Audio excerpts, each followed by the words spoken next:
पीछे मूल कारण क्या रहा है? क्योंकि राजनीतिक मंच पर हमेशा लोग भाषण देते हैं और चले जाते हैं और गाड़ी में बैठ के चर्चा करते हैं कि अरे यार काम हो गई, भीड़ बहुत ज्यादा रही। यहाँ साथियों राजनीतिक मंच जरूर है।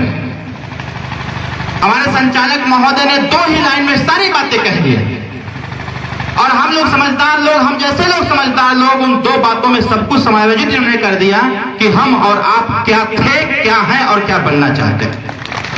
हमारे बीच में सज्जन पासवान जी हैं, बिरजू बाबू जी हैं, रविंद्र पासवान जी, बब्बन पासवान जी, विद्यासागर पासवान जी, दीपक पासवान जी जो प्रधान जी हैं, और विवेक पासवान जी, जेपी पासवान जी, मार्कंडे पासवान, पवन पासवान जी, जिया नारायण पासवान जी, राम बहादुर पासवान जी, बबलू पासवान जी, राजेश पासवान जी, गायक कलाकार हमारे साथी हैं, बहुत जबरदस्त गाना उन्होंने गाया, नवनीत पासवान जी, जितेंद्र पासवान जी, श्री राम नारायण पासवान जी पूर्व प्रधान जी।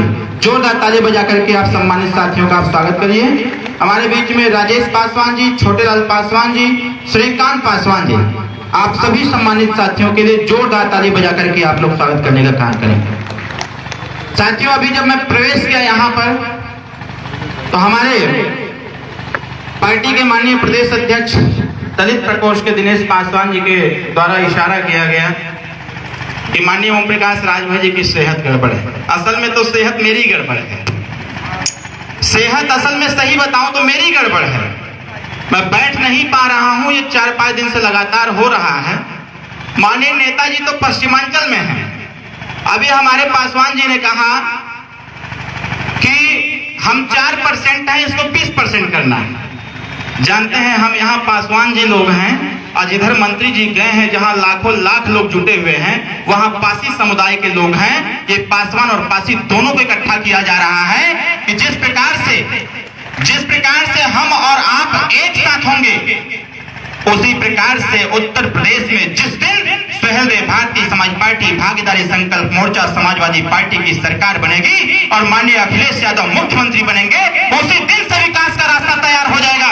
उस रास्ते पर हमको आपको निकल के चल पड़ना होगा, फिर पासी और पासवान में कोई अंतर नहीं रह जाएगा।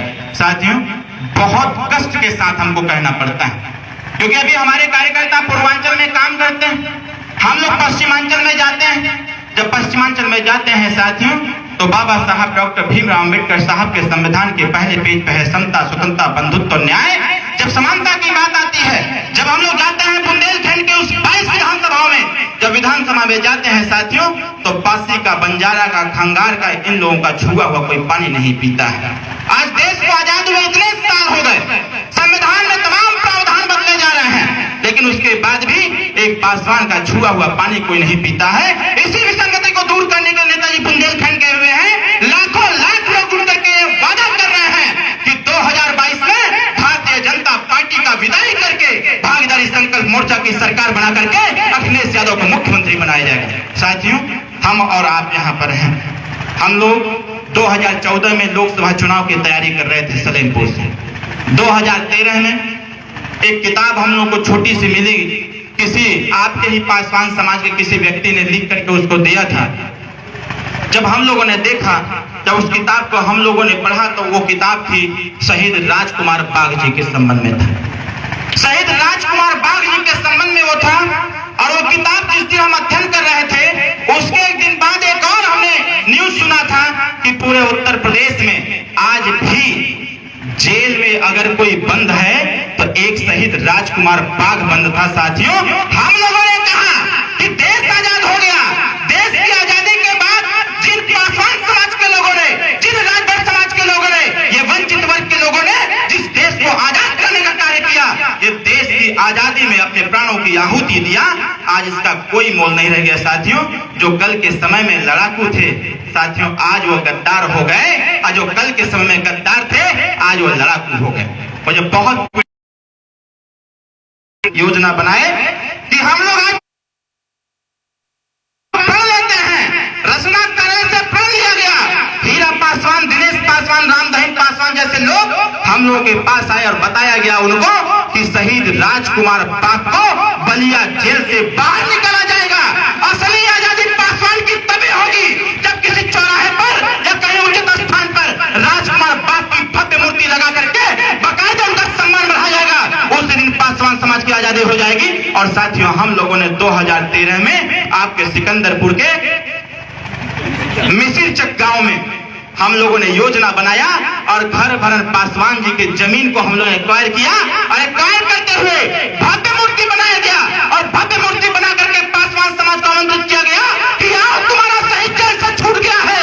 देश की आजादी के बाद भी जो शहीद जेल के 4 दीवारी में बंद था उसको हटाने, उसको वहां से निकालने का काम, उनकी जमानत कराने का काम दिनेश पासवान, राम दहीन पासवान और हमारे तमाम पार्टी कार्यकर्ताओं ने किया। आज उस स्थान पर शहीद राजकुमार बाग की मूर्ति लगी हुई है। पूरे देश में अगर साथियों सबसे पहला कहीं मूर्ति लगा तो आपके सिकंदरपुर बलिया जनपद के मिसिरचक में लगा करके पासवान समाज को देश की गुलामी जो वर्तमान समय से आजाद कराया गया। आवश्यकता किस बात की है? आवश्यकता इस बात की है जिस प्रकार से जब हम लोग शुरू में बलिया आए थे या फिर पार्टी का निर्माण 2002 में किए तो जब हम लोग गांव में आते थे तो लोग पूछते थे कि कहो कौन बिरादर, तो जब हम लोग कहते थे कि राजभर तो लोग कहते ही कौन होता है। जानते हैं लोग क्या कहते थे? 2 लाइन बोलते थे, ये कहते सब चमार लोग, ये सब पासी लोग हैं, इनों कोई अस्तित्व नहीं है। हम लोगों ने कहा इस देश की आबादी इतनी ज्यादा, इस देश में हम भी हैं, 2 हाथ 2 पैर मेरे भी हैं, 2 हाथ 2 पैर उनके भी हैं, तो फिर इतना पीछे क्यों है? साथियों हम लोगों ने इतिहास को खंगाला और जानने का प्रयास किया और समाज में घूम घूम करके बताने का प्रयास किया कि जिसका इतिहास नहीं होता उसका विकास नहीं होता है। और बताया गया लोगों को कि जो समाज अपना इतिहास नहीं जानता, अपने बड़े बुजुर्गों की कदर नहीं करता, वह समाज इस देश में कभी तरक्की नहीं कर सकता। साथियों आज जरा अपने दिल पर हाथ रख करके सोचिए, आज जिन जिन लोगों ने अपने इतिहास को पढ़ा, जिन जिन लोगों ने अपने इतिहास को समझा और जिन जिन लोगों ने अपने नेता के बताए हुए रास्ते पर चला, जिस समाज के लोगों ने आपस में संगठन बनाया और संगठन बना करके राजनीतिक लाभ लेने का प्रयास किया, आज ऐसे लोग विकसित नहीं विकासशील हो गए साथियों। और ये पासवान, दुसाद, बिंद, केवट, मल्लाह, पाल, प्रजापति, राजभर, चौहान, हम सभी लोग पीछे के पीछे रह गए क्योंकि असली हिंदू के ठेकेदार हम और आप बन गए थे।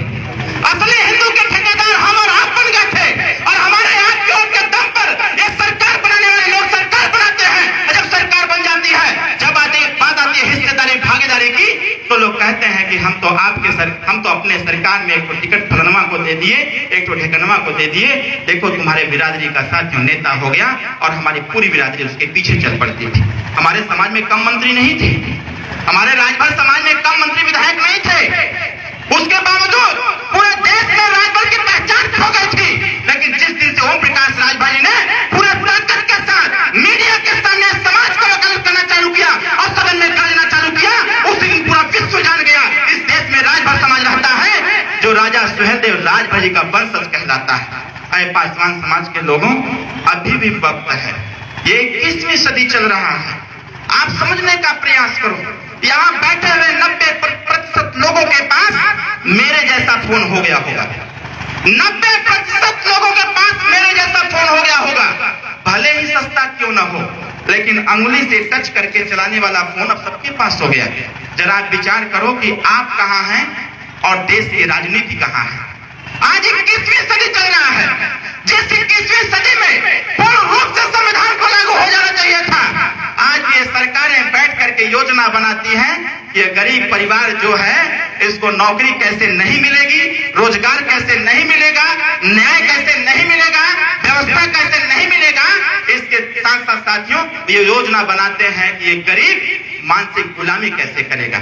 आप बताओ 21वीं सदी का दौर है और 21वीं सदी के दौर में जिस समाज को अच्छी शिक्षा की आवश्यकता हो, जिस गरीब गांव के ग्रामीण क्षेत्र के विकास की आवश्यकता हो, जिन नौजवानों को रोजगार की आवश्यकता हो, जिन पढ़े लिखे नौजवानों को नौकरी की आवश्यकता हो, जिन महिलाओं को सुरक्षा की आवश्यकता हो, जिन बच्चियों की अच्छी पढ़ाई की आवश्यकता हो, जिन कार्यकर्ताओं को अच्छे व्यवस्था की आवश्यकता हो, ऐसे सरकार और ऐसे लोग योजना बनाते हैं कि इसकी आवश्यकता इनको नहीं है, बस एक काम करो, 5 किलो चावल और 5 किलो गेहूं इनको दे दो और 500 रुपया 6 महीना का भेज दो, यही इनकी आजादी है। साथियों इसी चीज को देखते हुए हम लोगों ने कहा कि खम्मा तो हिलवे करी, खम्मा तो हिलवे करी जब लोगों के हुरल न जाए।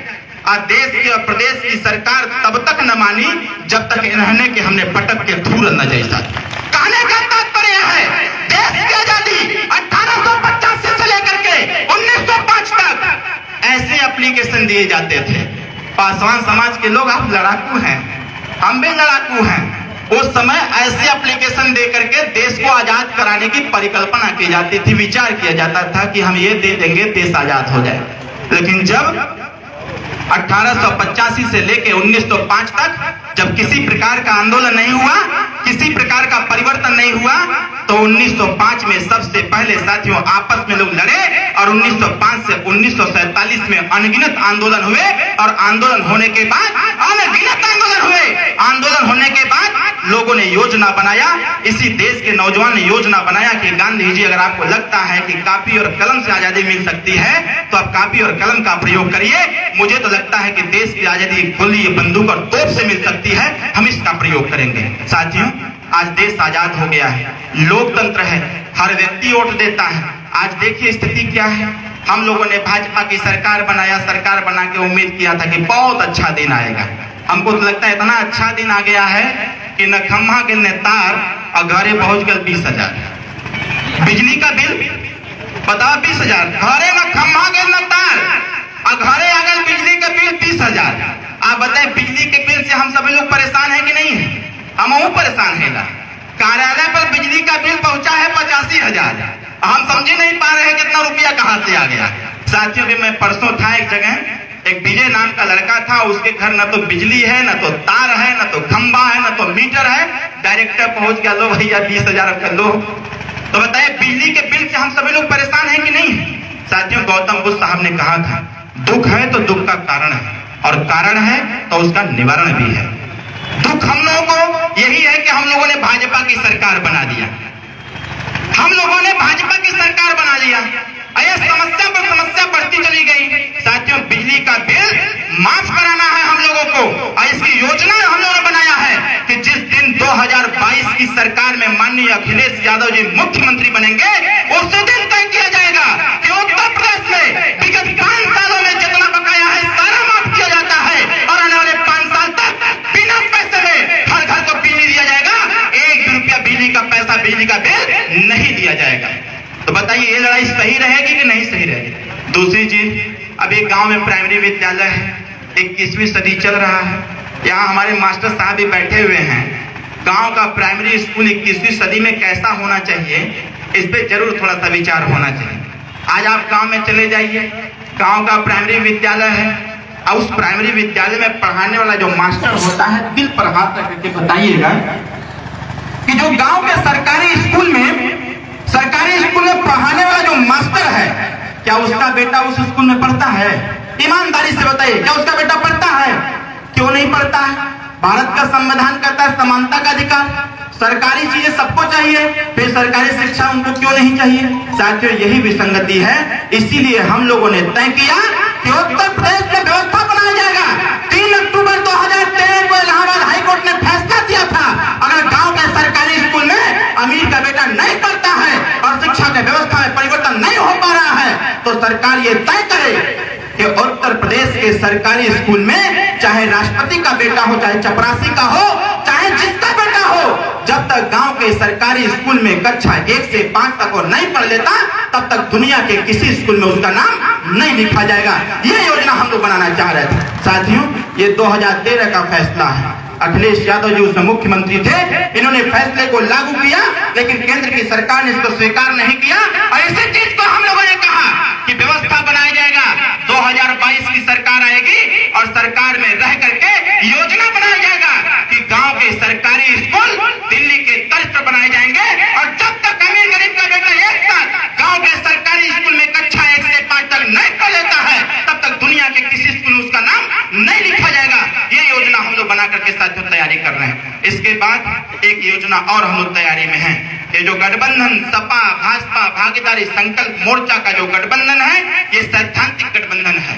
साथियों, ये प्राकृतिक गठबंधन है, सैद्धांतिक गठबंधन है, क्योंकि यहाँ पर हर चीज एक्सेप्ट है, एवरीथिंग इज पॉसिबल, सब कुछ संभव है। और साथियों, हम लोगों ने योजना बनाया है कि जिस दिन सरकार का गठन होगा, योजना बनाया जाएगा कि जितने प्राइवेट संस्थान हैं उसमें 40% से रिजर्व किया जाएगा, प्राइवेट स्कूलों में रिजर्व किया जाएगा। जो भी गांव के सरकारी स्कूल में पढ़ करके बच्चा जाएगा आगे हायर एजुकेशन के लिए 40% सीट सरकारी विद्यालय से भरनी पड़ेगी। साथियों, ये योजना बनाया जाएगा ताकि गरीब और अमीर का बेटा अच्छी पढ़ाई पढ़ सके। आज हमारी सरकार इतना विकास किया, इतना विकास किया, इतना विकास किया कि गांव के सरकारी स्कूल में पढ़ाई पढ़ा रहा है। क कबूतर उड़कर आया, ख खरबूजा लेकर खाया, ग गमला में फूल सजाया, घ घड़ी में समय बताया। जब मास्टर साहब पूछते हैं बच्चे से, का बच्चा बताओ तुमको क्या समझ में आया, तो बच्चा खड़ा होकर कहता है, गुरुजी का बताएं, अंगे माने तो हमको कुछ नहीं समझ में आया। साथियों, आज गरीब गरीब होता जा रहा है, अमीर अमीर होता चला जा रहा है, तमाम तरह की समस्याएं उत्पन्न हैं। इसलिए साथियों, हम लोगों ने योजना बनाया है कि उत्तर प्रदेश में सरकार बना करके अगर उत्तर प्रदेश का नौजवान पंजाब की फैक्ट्री चला सकता है, गुजरात की फैक्ट्री चला सकता है, महाराष्ट्र की चला सकता है, कोलकाता में चला सकता है, तो उत्तर प्रदेश का नौजवान उत्तर प्रदेश में फैक्ट्री चलाएगा। व्यवस्था बनाया जाएगा, लघु उद्योग निगम के माध्यम से यहाँ पर कुटीर उद्योग को स्थापित किया जाएगा और यहीं पर उनको रोजगार दिया जाएगा, तब उत्तर प्रदेश बनेगा। अभी इसका जीता जागता उदाहरण आपने देखा होगा। कोरोना काल में मोदी जी की सरकार बनी, लोगों ने योजना बनाया कि भाई काला धन बहुत ज्यादा हो गया है। अब सबका नाम उसमें आ गया, लिस्टेड हो गया कि काला धन देश में बहुत हो गया है, ये काला धन विदेश में जमा है, वापस आना चाहिए। एक दिन मोदी जी आकर के टीवी पर बोल दिए। अब हम लोगों का दिमाग चकरा गया। हम लोगों ने आया सनसना के डॉक्टर साहब के, हमके डॉक्टर साहब पहलवा 500 का नोट चलत रहे, वो हरियर रहे तो जानत था कि ये हरा धन है। एक 1000 का नोट चलत रहे लाल लाल तो ये लाल धन है। काजी हमके समझावा कि साला काला धन का है। तो कहता यार काला धन, हमके मोदी जी कहले हो कि काला धन बहुत ज्यादा, तो वो काला धन हो कैसन का, नोटिया पूरा करिया होगा लगा। कह नहीं ऐसा बात ना हो, रुका तो हमके बतावत ला 2-3 दिन कस्टम देश में, तब तक भारत देश से महंगाई जाए वाला ना। फिर लोग पूछना कि और का हुई काला धन से, कहना जब वो पैसा आई यहाँ पर तो 2 करोड़ रोजगार, 2 करोड़ नौकरी हर साल गरीबन के मिली। फिर बल्कि और का हुई, कहना महंगाई का तो नामो निशान खत्म हो जाए। अब जनता कल की बहुत सही, काला धन आवे वाला है तो आई कैसे, तो मोदी जी का सरकार बनावा। अब जनता झूम करके मोदी जी का सरकार बना दे 2014 में। जब सरकार बन गल तो जनता का तो अब क्या करे के हुई, तो मोदी जी कहना घबरा मत, बतावत है ना। पहले तो 1 साल लोग खुश रहना कि मोदी जी आ गए। आ गल 2015 के बाद आ गल 16 में फिर हल्ला मचल की अब का हुई, 15 लाख रुपया कहाँ गल। मोदी जी कहना घबरा मत, सबके खाते में 15 लाख रुपया जाई। अब हम परेशान हो गए कि चलो कम से कम 15 ठे आई तो कुछ हमनो व्यवस्था करल जाई। जनता भी परेशान कर 15 लाख आया तो पहले घर बनवाई। आज इतना लड़का रहना 18 साल का वोट देवे वाला, जब उनके सूचना मिले कि 15 लाख मिली हम के, तो घबरा मत, एक निकालब ओकरे बाद सारा पैसा रखा, बाकी चलाई खूब चार करके। साथियों, सब अपना अपना सपना देखने लगा कि 15 लाख आएगा खाते में। अब उसे 15 लाख के पीछे दौड़ने लगे लोग। दौड़ते दौड़ते फिर लोगों में जब जिज्ञासा जगी तो सरकार से पूछा कि 15 लाख आई के छुआ में। तब मोदी जी की योजना बन गई कि 15 लाख आई तुम्हारे खाते में। तो पहले जब खाता खुलवाने लोग जाते थे तो जीरो बैलेंस पे नहीं खुलता था, पहले खुलता था 500, 1000, 2000 जमा करा तब तुम्हारा खाता खुली। मोदी जी कहे कि बहुत अच्छा मौका है, लोग लालायित भी हैं, जीरो बैलेंस पे खाता खुलवा दीजिए।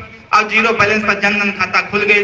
लाइन लगाए बैंक पर, प्रशासन ने कहा 1 लाइन लगाओ, जनता मानत का है बहुत 2 लाइन लगा देंगे। और तब तक आप पीछे पुलिस वाले लोग बैठा हुआ, ले लाठी लगने पीछे कहा पहले 1 लाइन लगाओ तब तो खाता खुली। लाइन लग गई 1 लाइन का, जात बाटे जात के खाता खुल गए। और खाता खोलो के घरे आके खूब मिठाई काटत रहोगे, बस 15 लाख वही वाला हो और मड़ई से सारे घर बन जाई और जवन साइकिल का मोटरसाइकिल हो जाए। साथियों, सब सपना सजाने लगे और सपना सजाते चुनाव आ गया। चुनाव आने के बाद मोदी जी ने कहा अब का हुई, कम पास 15 लाख वही वाला हो, घबराए के तनखो ना हो। ओके, जनता के का करे के हो, कहा ऐसा है कि यूपी में दूसर सरकार है, जब तक ना बदली न तब तक 15 लाख तो के मिले वाला नहीं। अब ओकरा यूपी के भी सरकार बदल गई, लोग झूम के बदल देना। बदलने के बाद 2017 बीतल, 18 बीतल, 19 में फिर हल्ला मचल कि अब क्या करे के हो। तब तक आरबीआई की रिपोर्ट आई कि मैक्सिमम खाता बंद। तो जनता परेशान कि अब क्या हुई, पैसा कैसे आई। मोदी जी आदेश करने की जल्दी जल्दी में 500 1000 रुपया डाला तब तुम्हारा खाता खुल गया, पासबुक तब तो के मिली। साथियों पूरे देश के लोगों ने 500 रुपए 1000 रुपया खाता में डाल करके खाता चालू किया और जैसे जैसे साथियों समय बीतता चला गया, ये भारतीय जनता पार्टी ड्रामे वाली सरकार, ये भारतीय झूठ पार्टी वाली सरकार, ये गद्दार बेईमान चापलूस ऐसे थोक नेता ये समाज को गुमराह करते रहे, जनता को गुमराह करते रहे। 2019 का चुनाव आया, चुनाव फिर जीत गए इन लोगों ने। जब 2020 आया, 20 में जनता के अंदर से चिंगारी पैदा होने लगा कि सब्र का बांध अब टूट रहा है। मोदी जी बता दो हमारा 15 लाख कहिया दोगे। मोदी जी कहने कि तब मामला गड़बड़ा था, लगा था कि जनता छोड़ी ना। तब तक साथियों 2 फरवरी के सदन में हल्ला मच गई। 2020 2 फरवरी को सदन में राहुल गांधी ने बता दिया कि विदेश से एक वायरस आ रहा है, उससे अलर्ट हो जाओ। और तब तक मोदी जी सुन ले कहेंगे बस बस मिल गल बा, 2 साल तैसे ही खींच दे हम। और कहेंगे कैसन वायरस है? राहुल गांधी बता दिए कि है वायरस है, अब न देखना आव न ताव फट कर न लॉकडाउन। अब आप जरा विचार करिए, मोदी जी ने बिना सूचना दिए, आप कल्पना करो उस दिन का जब आप सड़क पर नहीं जा पाते थे, आप कल्पना करो उस दिन का जब आपका बेटा मुंबई में फंसा था, आप कल्पना करो उस दिन का जब आपका बेटा चंडीगढ़ में फंसा था। इधर मोदी जी कहते हैं पूर्ण रूप से लॉकडाउन और उधर साथियों बसें बंद। भाजपा के लोगों ने नारा दिया था कि हवाई चप्पल पहनने वाले लोगों तुमको हम हवाई जहाज पर बैठाएंगे। अब यहाँ से लड़का माई फोन करे लड़का के कि बच्ची कैसे हूँ आओ। अब लड़का बैग लद फटफटा के पहुंचल स्टेशन पर, तब तक वहां नोटिस लगल बा कि कोई ट्रेन जाने वाली नहीं है। अब जनता परेशान, लड़का परेशान, फिर बगल बस स्टैंड चलो बस पर नहीं चलते हैं, बस पर गए तो वहां कोनो बस जाए वाला ना हो। उसके बाद उसको याद आया कि मोदी जी भाषण में कहे थे कि हवाई चप्पल पहनने वाले को हम जहाज पे चढ़ाएंगे। लड़का जाता है एयरपोर्ट, सीआईएसएफ के जवानों ने लाठीचार्ज किया और लाठीचार्ज करके गोलियां चलाया, रबर की गोलियां चलाया, अनगिनत लोग मारे गए। बच्चा फिर वहां से भाग करके आता है, कुछ सोचता नहीं है। उसका जो सौगंध लेता है कि मुझे अपनी माँ के पास जाना है, मुझे अपने पिता के पास जाना है, अपने भाई के पास जाना है, और वहीं से साथियों बंबई से वो पैदल चल देता है। आप जरा कल्पना करो उस दिन को, इस चीज को भूलना नहीं है। बिना सूचना दिए गद्दार के लोगों ने लॉकडाउन लगाया और आपका बेटा एक्सीडेंट में मारा गया, आपका परिवार एक्सीडेंट में मारा गया। बिना खाना खाए कुछ लोग मर गए और बिना पानी पिए कुछ लोग मर गए। कैसे कैसे साथियों जब गांव पर लोग चल करके आए, कोरोना का समय बीत गया, इस दैनिक मजदूरी करने वाले मजदूरों पर महंगाई की मार ला दिया कि जो सामान 100 रुपया में बिकता था वो 300 में चला गया। साथियों इतना बोझ कैसे आप सह सकते हैं? इतना सरकार का बोझ आप कैसे सह सकते हैं? पढ़ाई का बोझ, महंगाई का बोझ, व्यवस्था का बोझ, बेरोजगारी का बोझ, अन्याय का बोझ, इतना सारा बोझ जब हम लोगों ने देखा तो हम लोगों ने कहा कि एक मूल सरकार बनानी पड़ेगी और ऐसी सरकार बनाई जाए। 2022 में उत्तर प्रदेश की सरकार बदली जाएगी और 2024 में देश की सरकार का तख्ता पलट कर दिया जाएगा और तख्ता पर के गरीबों को सम्मान देकर उनका हक हिस्साधिकार दे दिया जाएगा। साथियों आज आवश्यकता इस बात की है, हम लोग चैलेंज देते हैं।